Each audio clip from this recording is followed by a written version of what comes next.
President Donald J. Trump.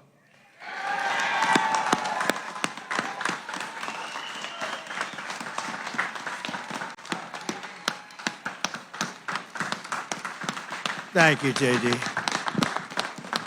Thank you very much to our great Vice President. It was a good decision I made. This morning on these hallowed grounds where generations of American heroes rest in eternal glory, we gather to fulfill the sacred duty of every free man and woman. On Veterans Day, we honor those who have worn the uniform, who have borne the battle, who have stood to watch and whose ranks have formed the mighty wall of flesh and blood, bravery and devotion that has defended our freedom for 250 years. Today, to every veteran, we love our veterans, we say the words too often left unsaid. Thank you for your service. Thank you very much.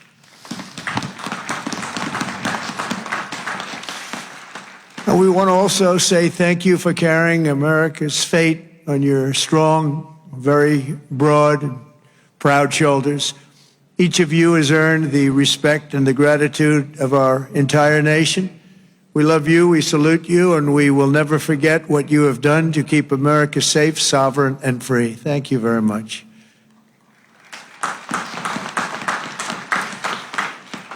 And we're also honored to be joined by a great man. He will go down as a great man someday. Speaker Mike Johnson. Speaker. Wherever you may be, Speaker. We love you, Speaker. There he is, right there. Good. Got a good location. He always gets a good location. And congratulations to you and to John and to everybody on a very big victory. We're opening up our country. Should have never been closed. Should have never been closed. I want to thank Secretary Doug Collins, who's outstanding, just done a fantastic job for the veterans. We have a 92% approval rating. We took that up from 38% from a certain previous administration that we won't mention. Also, Secretary of War, we like the sound of that better than the other. Secretary Pete Hegseth. Pete, thank you very much. Thank you, Pete. Great job. Our great Attorney General, Pam Bondi. Pam, thank you very much. Thank you. Secretary Doug Burgum. Doug, thank you. Thank you very much for being here, Doug. The #1 energy person anywhere in the world, acknowledged. I was amazed that he took the job and he did it without hesitation. What he gave up, what Doug gave up, what all of them gave up, nobody would ever know, but Secretary Chris Wright, #1 anywhere in the world, acknowledged. And drill, baby, drill, Chris, right? Drill, baby, drill. The energy prices are way down, and they're going further. Secretary Linda McMahon, Education, moving education back to the states, Linda, right? Getting it back to the states where it belongs. Secretary Lori Chavez DeReamer, thank you, Lori, very much. Director Russ Vogt. Director, thank you. What a good job he's doing. Cutting, but fairly cutting. Director Tulsi Gabbard. Thank you, Director. Ambassador Jamieson Greer, what a job he's done. We've taken in trillions of dollars in tariffs, and we want to keep it that way. It's been good for our country, I can tell you, including national security. General Dan Kane. General, thank you. He's a real general. And congratulations on wiping out the nuclear capability of Iran in about a matter of seconds once they got there. They traveled a total of 37 hours, but once they got there, they were very quick. And also to many other very distinguished guests. We have an amazing group of people. I'd like to name every one of you, but I think a lot of people would be upset. It's a little cold. The pages of American history are filled with the tales of titans, icons, innovators, and trailblazers who built this country into the greatest, most ambitious, and most prosperous nation the world has ever seen. And we brought it to new levels. I'll tell you, we were going direction for a period of time, but we've never been hotter than we are right now. This is the hottest country anywhere in the world. Yet every captain of industry, every pioneer of science, and every star whose brilliance has lit up the lights of Broadway all share one thing in common. They only had the chance to soar because the veterans had the courage to serve. They took care of those people. They took care of all the stars. The stars that you read about wouldn't be here without our veterans. Everything we have, everything our country has achieved has been purchased by the muscle, spine, and steel of the United States military. We owe it all to the fierce and noble men and women of the Army, the Navy, the Air Force, Space Force, Coast Guard, and the United States Marines. Here's a guy. Our service members, our own words, are the greatest possible tribute to their immortal valor. Shortly before the Battle of Bull Run, Major Sullivan Ballou of Rhode Island became a big name, didn't he? Wrote to his dear wife, Sarah. He said, "I know how great a debt we owe to those who went before us," he said. "And I'm willing, perfectly willing, darling, to lay down all my joys of this life to help maintain this government and to pay that debt." Just 1 week later, Major Ballou did just that. He gave his life to save our country.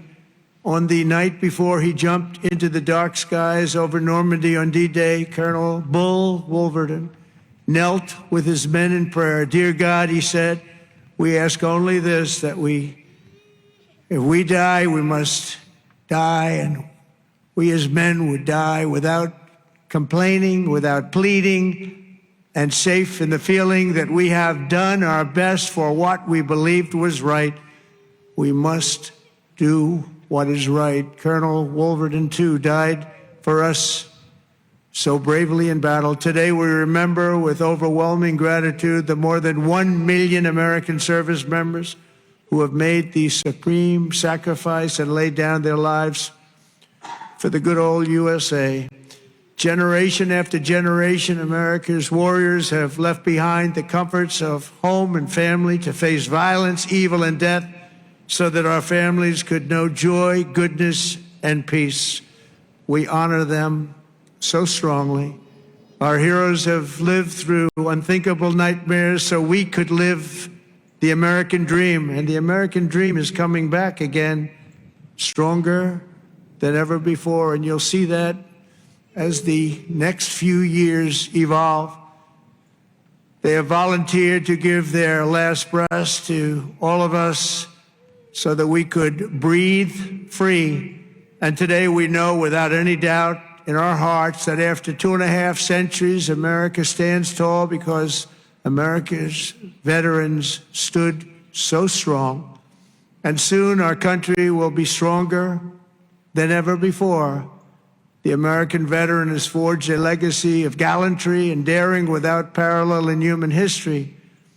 In September 2009, Army Captain William Swenson was driving through the Afghan mountains when his convoy was ambushed by over 60 Taliban insurgents.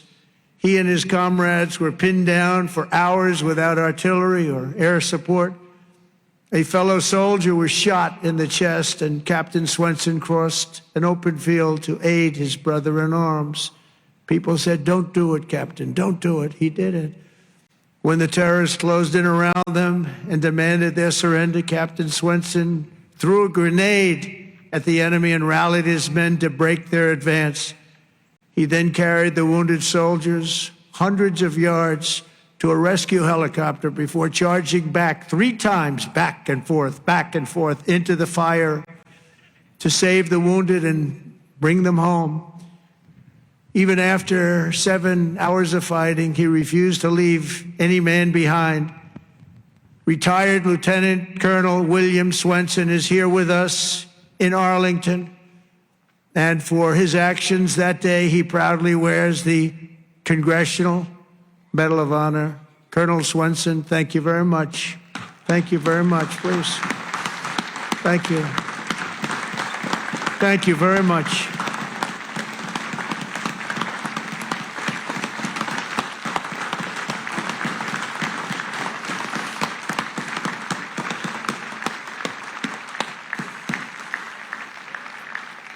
The ultimate honor. Thank you. Another person who shows the Medal of the American Veteran is Dale Stovall. As an Air Force helicopter pilot in Vietnam, Captain Stovall was assigned to rescue a downed American airman deep in hostile territory. Despite the extreme peril, Captain Stovall took off in his HH-53C helicopter and soon came under intense fire, forcing him to turn back. But the captain refused to abandon his mission. The next day, he willingly plunged back into the danger while taking fire from all directions. He didn't have a chance, he felt, but he said, I got to do it. He rescued the downed American pilot who had been stranded on the ground for 23 days and brought him back home alive, completing the deepest rescue behind enemy lines in the entire Vietnam War. For this and 11 other harrowing rescues, he was a brave guy. Dale received the famous Air Force Cross and the Distinguished Flying Cross and 2 Silver Stars, making him the 4th most combat decorated Air Force Academy grad of all time. He retired as a brigadier general after 31 years of service. General Stovall, you are a legend. Please, thank you. General Stovall. Thank you very much. Thank you. You look good, General. You look, I wish I looked that good. You look good. Thank you very much, General. America's warriors never quit, never surrender. They fight, fight, fight, and they win, win, win. That's what we do. We win battles. As you know, today is not only Veterans Day, but it's my proclamation that we are now going to be saying and calling Victory Day for World War I. Victory Day. You know, I was recently at an event and I saw France was celebrating Victory Day, but we didn't. And I saw France was celebrating another Victory Day for World War II. And other countries were celebrating. They were all celebrating. We're the one that won the wars. And I said, from now on, we're going to say Victory Day for World War I and World War II. And we could do for plenty of other wars, but we'll start with those 2. Maybe someday somebody else will add a couple of more because we won a lot of good ones. But when I see other countries celebrating Victory Day, I watched it. I watched UK, I watched Russia. They were celebrating Victory Day, World War II. And I said, we got to have a Victory Day. Nobody even talked about it in our country. But from now on, we're going to be celebrating Victory Day for World War I, for World War II, and frankly, for everything else.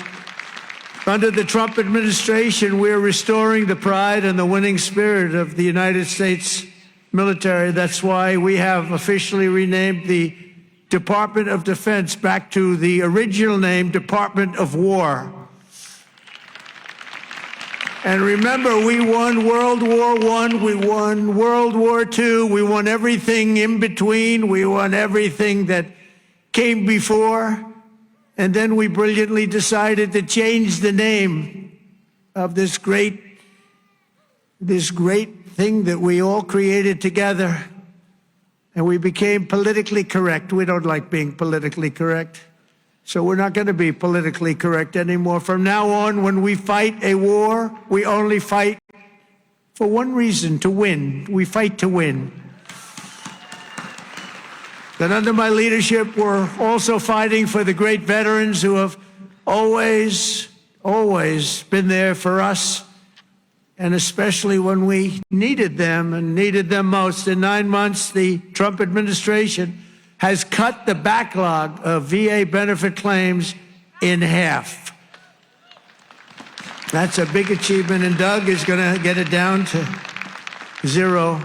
During the Biden administration, the backlog exploded like we had never seen before, and I'm going to eliminate 100% of that backlog. We're moving at that pace, and already we've processed more than 3 million backlog claims, the most of any year in the history of the VA. We've added more than 1 million extra service hours across the VA centers, and we've opened 20 new facilities in 13 states, something that people said just not possible to do.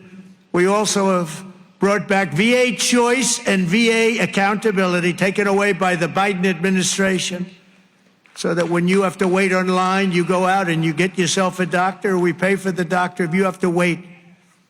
And the other thing is we fired thousands of people who didn't take care of our great veterans. They were sadists, they were sick people, they were thieves, they were everything you want to name, and we got rid of over 9,000 of them.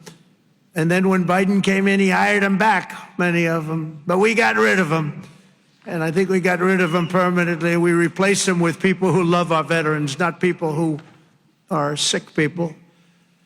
We're also confronting the challenge of veterans' homelessness. And earlier this year, I signed an order establishing the National Center for Warrior Independence to house up to 6,000 veterans in need. And we will not stop until we have ended the tragedy of homeless veterans once and for all. I'd see in New York where people that came into our country illegally,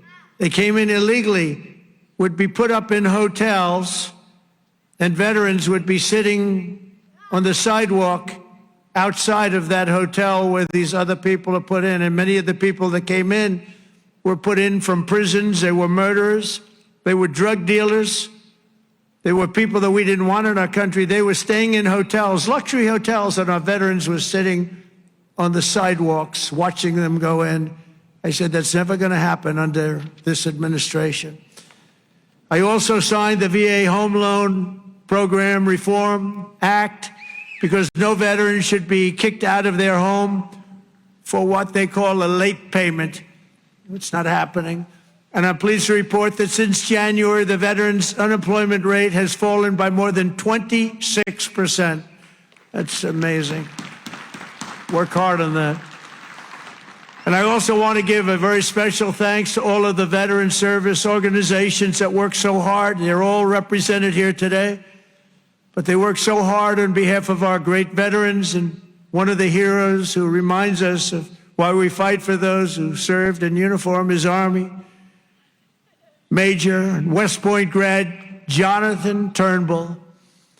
In 2019, Jonathan was conducting an operation in Syria when a suicide bomber approached and detonated his vest, leaving Jonathan gravely wounded, so badly wounded, they thought he had no chance. The injuries were so severe, the doctors gave him, everybody, they just looked, they all cried. They knew him, they loved him, and they were just crying. They said, no chance. He was resuscitated 3 separate times, and he underwent 22 surgeries, but he refused to give up. He wanted to live. He loved his country. He loved his family. He wanted to live. He was going through hell.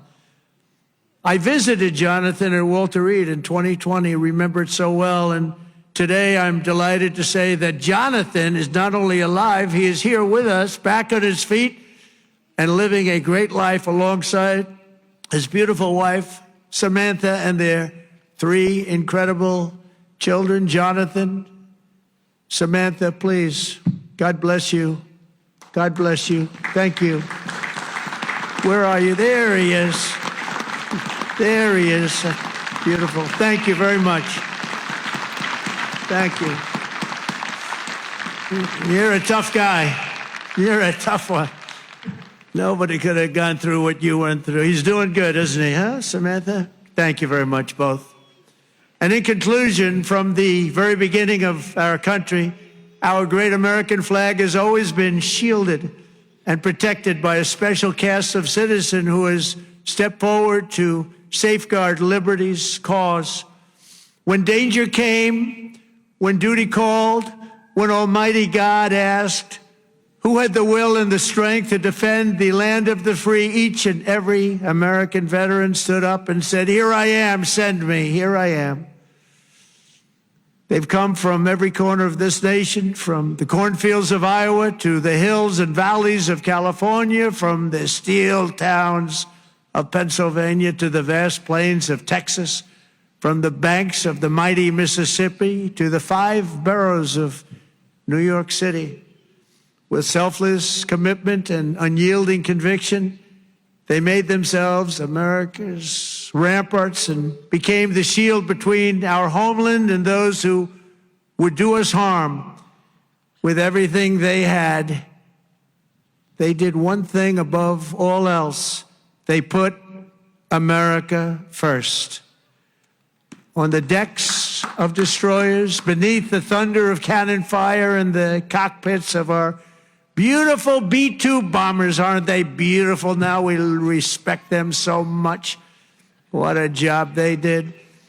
That in an instant completely obliterated Iran's nuclear capability, of which we have just ordered, I have to say, many more of the updated versions of that incredible piece of art. They defended the American Republic, dispensed American justice, crushed the enemies of freedom, and vanquished the forces of wickedness and evil. That's what we've been doing. Because of what every veteran has done today, the flame of liberty shines bright. The people of our nation sleep safe. The American dream surges forward, and our magnificent destiny stands more splendid and glorious than ever before. So I want to say thank you once again to every American veteran. You are very, very special people, and always in our heart. And thank you very much, and God bless you, and God bless the United States of America. Thank you very much. Thank you, everybody. Thank you very much.